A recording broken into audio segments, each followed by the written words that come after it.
За өнгөрсөн жил яг энэ 25 оны төсөв ярьж байхад аудит төсөвдөр дүгнэлт хийсэн.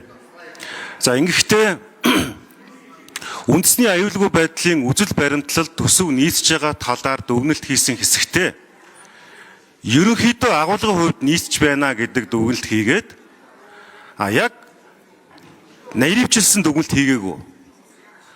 Яагаад наривчилсан дүгнэлт хийгээгүй юм бэ гэж асуухлаар үүнийг одоо дүгнэлт хийх үнэлэх шалгуур үзүүлэлт нь тодорхойгүй гэдэг зүйлийг хэлж байгаа юм.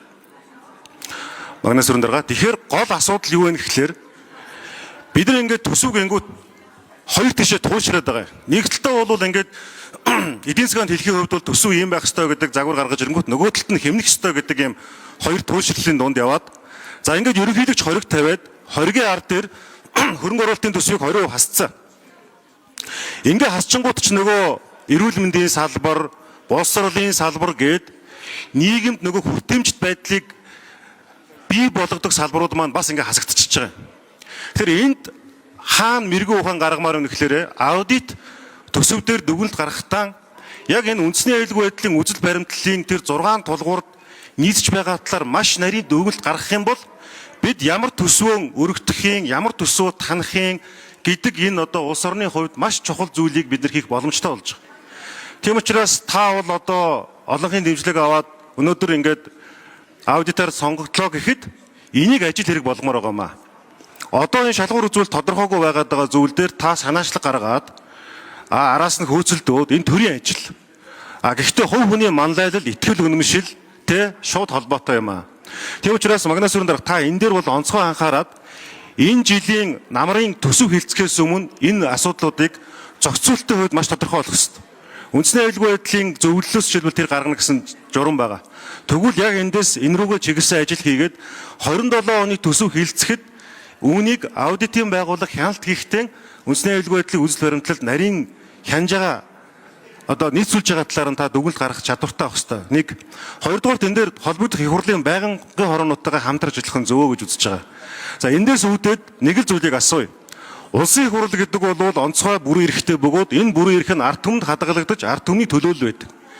Ямар ч аудитор хүн улс төрчдийн явцуу ашиг сонирхолд орж болохгүй, улс төрийн намуудын захиалгыг автаж болохгүй, чин шударгаар өргөсөн тангарахтай үнэнч энэ албыг залгуулах ёстой. Тийм учраас энэ дээр өнөөдөр та өөрийнхөө итгэл үнэмшлийг тодорхойлооч гэж. Яагаад гэвэл энэ бол улсын хурлын протоколд үлдэх ёстой.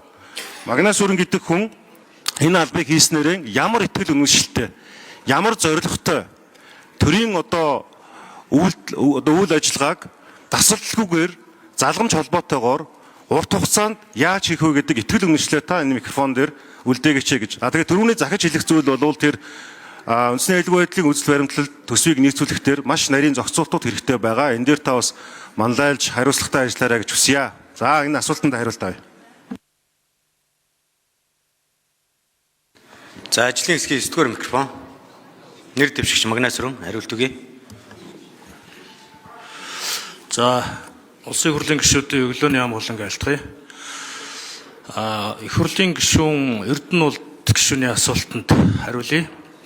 За нэгдүгürt саяхан хэлсэн үндэсний аюулгүй байдлын одоо үзэл баримтлал нийцүүлж төсвийн дүгнэлт гаргахтай холбоотой асуудлаар шалгуур үзүүлэлтийн асуудлыг одоо та хөндөж ярьлаа. Энэ асуудлыг одоо хэрвээ би одоо томилогдсон тохиолдолд мэргэжлийн холбогдох хүмүүстэйгээ судалж эргээд улсын хурлын холбогдох байнгаараа их хурлын гишүүн танд танилцуулаад шаардлагатай бол холбогдох одоо эрх зүйн орчныг бүрдүүлэх замаар 26 оны төсөв хэлцгээс өмнө шийдвэрлэх ийм бүрэн болцоо цаг хугацааны үед байна гэж би бол ингэж харж байна. Тийм учраас энэ тал дээр би одоо судлаад танд эргээд танилцуулъя.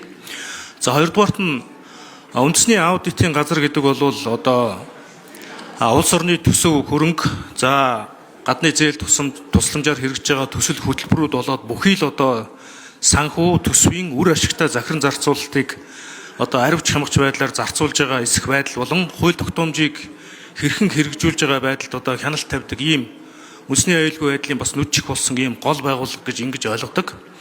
Тэгэхээр энэ байгууллагад бол одоо хамгийн гол асуудал бол хараа тусаар ажиллах асуудал, байгууллага нь хараа тусаар одоо эрх зүйн орчинтой ажиллах ийм чухал одоо шалгуур тавигддаг. Тийм учраас энэ байгууллагад одоо миний бие нэгэнт томилогдоод очих юм бол хараа тусаар одоо тангар өргөдөг мөн одоо ингэж хараа тусаар ажиллах ийм одоо үүрэгтэй болдог. Энэ үүргээ бол одоо нэр төртөө биелүүлэхийн төлөө бүх хүч чадлаа дайчилж ингэж ажиллана гэж ингэж амлаж байна. Баярлалаа.